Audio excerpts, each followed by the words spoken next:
John.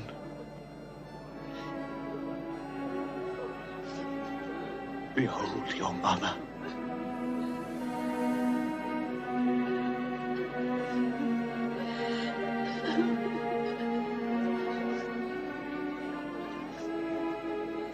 Woman.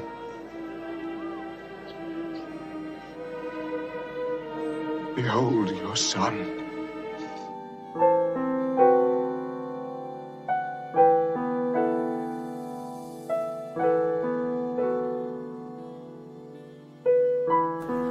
I am a Marian devotee.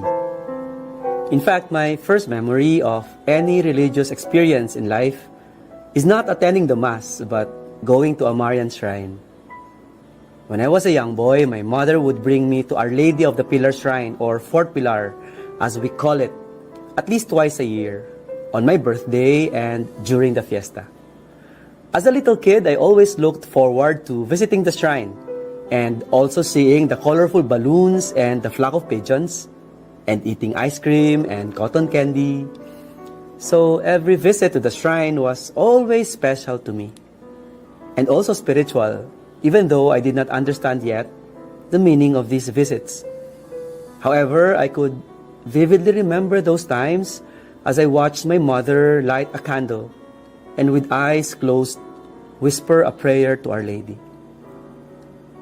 As I grew older, I learned to visit the shrine on my own, light a candle, and attend Mass there in the afternoon, as I watched the sunset behind the massive walls of the fort. It was during those visits when I started seriously discerning the possibility of becoming a priest. My mother was not really religious. She belonged to the greater population of traditional Filipinos practicing popular devotion. But it was in her context of simple religiosity that my mother introduced me to Our Lady. My mother had a difficult life. She became a widow when she was 33 years old. After the death of my father, she was forced to work in the sardines factory to provide for her 4 children. She even took laundry jobs, went door-to-door selling goods in the neighborhood. She did not marry again. While my mother seemed to have to drink her bitter cup of suffering daily, there was no real bitterness in her. What I witnessed was her grace and even sweetness, even as she faced hardship upon hardship. She never gave up on herself, on us, on God. She became the strong fortress of courage and grace in the family.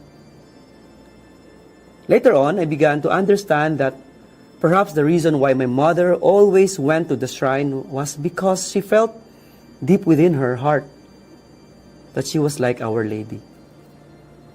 Like Mary, who faithfully accompanied her son Jesus on the way to Calvary, my own mother also accompanied us, her children, in our own sufferings, in every step of the way.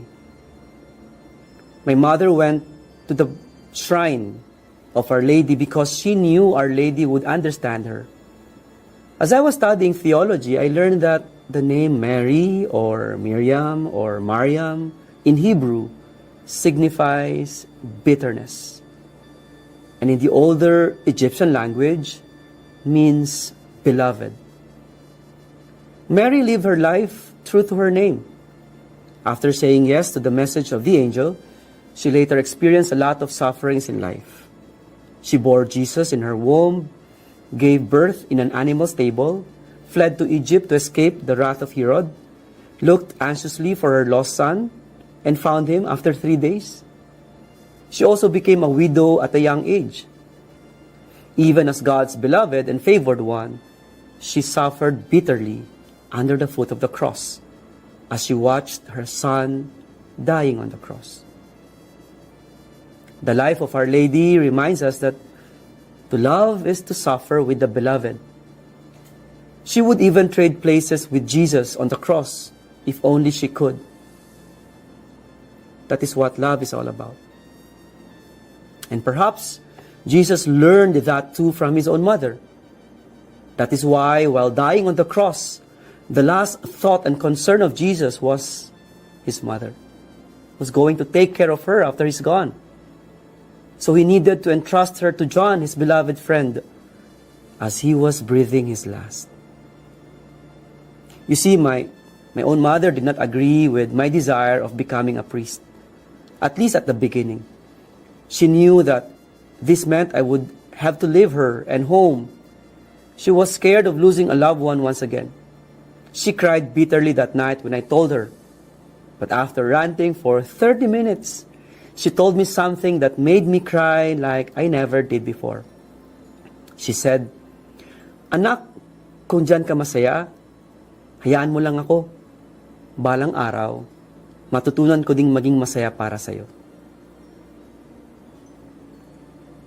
She desired what could truly make me happy, even if it meant that I will be leaving her. That night, my mom taught me the true meaning of love, to desire the good and happiness of the beloved. I embraced her and buried my face on her shoulders. Looking back, I am grateful that my mother brought me to the shrine when I was very young. She brought me closer to Our Lady, who eventually brought me closer to her son, Jesus. In a sense, it was my own mother, whether she realized it or not, who was instrumental in nurturing my faith in Jesus and my priestly vocation. And it all started during those days of my childhood when she would walk me along Valderosa Street leading to Fort Pilar. My mother was not perfect, far from being a saint. But in her own ways, and just like Mary, she has loved perfectly by giving herself completely to the person she loved, despite the bitterness and sufferings that she had to endure. As it turns out, it really is my mother who is the Marian devotee before I became one. So it was through my mother that I became closer to Jesus, through his mother, our Blessed Virgin Mary. And that is why after Jesus entrusted Mary to John, the beloved, he also entrusted John, the church, you and me, to Mary, saying, "Here is your mother."